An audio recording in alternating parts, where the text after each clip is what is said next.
के आसपास आ गया। यतिन हमारे साथ है। यतिन, थोड़ी सी निराशा तो हुई है क्योंकि सबने इनफैक्ट एक्स्ट्रा शेयर लिया था इस उम्मीद में कि बायबैक में बड़ा एक्सेप्टेंस रेशियो आएगा। बिल्कुल हर्षदा, अगर देखें हम लोग हिस्ट्री में तो पिछले 3 बायबैक जो टीसीएस के हुए थे वहां 100% एक्सेप्टेंस रेशियो था। हालांकि जो बायबैक की साइज है वो हर टाइम सिमिलर थी, लेकिन टीसीएस का जो मार्केट कैप पिछले 1-2 सालों में बढ़ा है उसके कारण जो एक्सेप्टेंस रेशियो था वो इस टाइम कम एक्सपेक्टेड था, करीब 45 से 55% के बीच में। अब जो फाइनल आंकड़े आज जो आ रहे हैं रिटेल निवेशकों से और ब्रोकरेजेस से जिसके साथ हम संपर्क में हैं, उन्होंने ये बताया हमको कि 50 शेयर जो रिटेल इन्वेस्टर के पास है, क्योंकि रिटेल का अलग कोटा होता है जहां एक्सेप्टेंस रेशियो ज्यादा होता है, वो 50 शेयर में केवल 13 शेयर एक्सेप्ट हुए। इसका मतलब ये कि जो 50-55% का एक्सपेक्टेशन था बाजार का, उसके सामने केवल 26% ही एक्सेप्ट हुआ। और जो ऊपर के शेयर्स थे, यूजुअली जो रिटेल निवेशक शॉर्ट टर्म में टीसीएस के बायबैक के लिए स्पेशली शेयर खरीदते हैं, आर्बिट्राज अपॉर्चुनिटी का फायदा उठाते हैं, उनको अब वो एक्स्ट्रा शेयर जो है वो लिक्विडेट करने पड़ेंगे बाजार में, और इसीलिए आज शेयर काफी सारे दबाव में है। रिटेल का कोटा काफी बड़ा था और इसलिए क्योंकि एक्सेप्टेंस रेशियो कम था, वो जो ऊपर के शेयर जो रह गए हैं रिटेल निवेशकों के पास, वो अब बाजार में बिकना शुरू हो गए हैं। तो इसीलिए अगले 1-2 दिनों में आपको स्टॉक शायद प्रेशर में आता हुआ दिखे।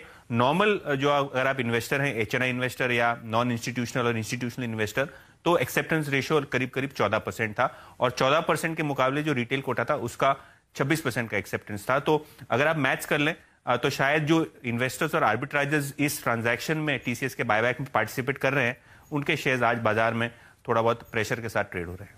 50 में से सिर्फ 13 शेयर ही मंजूर होंगे, ये फिलहाल डिटेल सामने आ चुका है और स्टॉक में आज मुनाफा वसूली आवी होती हुई। शुक्रिया यतिन।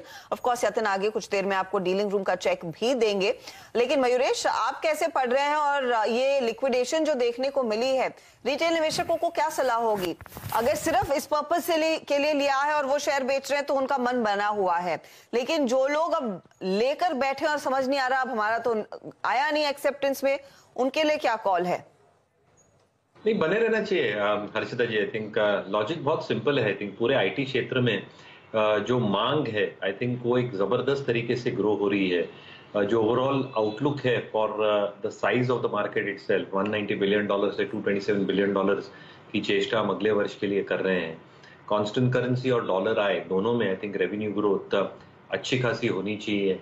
जो एक्सेंचर का गाइडेंस आया था, आई थिंक उससे उम्मीदें जरूर उठ रही है ये सारी कंपनीज के लिए कि they should be able to maintain their guidance and probably up it a little bit for the coming year as well. Order wins काफी तगड़े हैं क्योंकि जो डिजिटलाइजेशन आप देख रहे हैं across industries, that is playing out with these IT companies, वो बड़ी आईटी कंपनीज हो या मझौली आईटी कंपनीज हो। And fifth, I think cash flows and models in terms of capital पे आउट्स, डिविडेंड्स, आई थिंक बहुत तगड़े रहते हैं। तो मुझे लगता है आई थिंक एक इन्फ्लेशनरी हेज सेक्टर भी है, क्योंकि अगर इन्फ्लेशन बढ़ता है और ये दिक्कतें बढ़ती है globally, I think this sector probably can stand out. 2 risk factor जरूर है कि क्या ऑर्डर विंस कम होंगे if in case the world starts going back, या जीडीपी थोड़ा क्लॉ होता है, और क्या खर्चे बढ़ने के कारण इबिटा मार्जिन में थोड़ा कंप्रेशन दिखेगा। मुझे लगता है आई थिंक ऑर्डर सफिशिएंटली है। और दूसरा, I think OPM should be maintain, क्योंकि digital as a percentage of overall revenues 50% के ऊपर निकल गया है, जो एक सफिशिएंट हेज देता है उनके रेवेन्यूज और बॉटम लाइन को। तो जिनके पास है बने रहना चाहिए, even if the stock is expensive valuation count पे compare to its. Fair enough. TCS long term निवेशक अगर आपने लिया है एक अच्छे रेट पर इस उम्मीद में कि